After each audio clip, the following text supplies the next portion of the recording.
আসসালামু আলাইকুম সুপ্রিয় দর্শক, সকলকে জানাচ্ছি অগ্রিম ঈদ মোবারক। এইমাত্র সৌদি আরব থেকে কোরবানির ঈদের চাঁদ নিয়ে বিরাট বড় সুখবর। 2026 সালের ঈদুল আজহা অর্থাৎ কোরবানির ঈদ কত তারিখে অনুষ্ঠিত হতে চলেছে, সৌদি আরব থেকে ঈদের চাঁদ নিয়ে কি তথ্য প্রকাশ করা হয়েছে জানিয়ে দেব। বিস্তারিত ভিডিওটি দেখতে থাকুন। চ্যানেলে নতুন দর্শক হলে ভিডিওটিতে লাইক দিয়ে চ্যানেলটি সাবস্ক্রাইব করে বেল আইকন অন করে রাখুন। ঈদুল আজহা মুসলমানদের অন্যতম প্রধান ধর্মীয় উৎসব, একে কোরবানির ঈদও বলা হয়।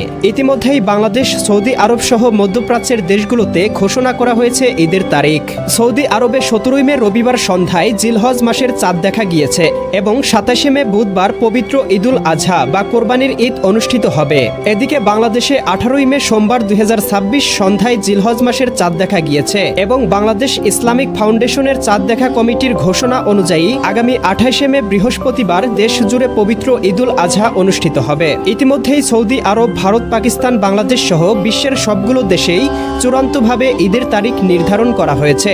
ঈদ মানে আনন্দ, ঈদ মানে খুশি। আসুন এই ঈদে হিংসা, বিদ্বেষ, অহংকার ভুলে গিয়ে একে অপরকে আপন করে নেই, ঈদের আনন্দকে সবাই ভাগাভাগি করে নেই। প্রিয় দর্শক, দেখা হবে পরবর্তী নতুন কোনো এক ভিডিওতে। ততক্ষণ ভালো থাকুন, সুস্থ থাকুন, আমাদের চ্যানেলটি সাবস্ক্রাইব করে রাখুন। আল্লাহ হাফেজ।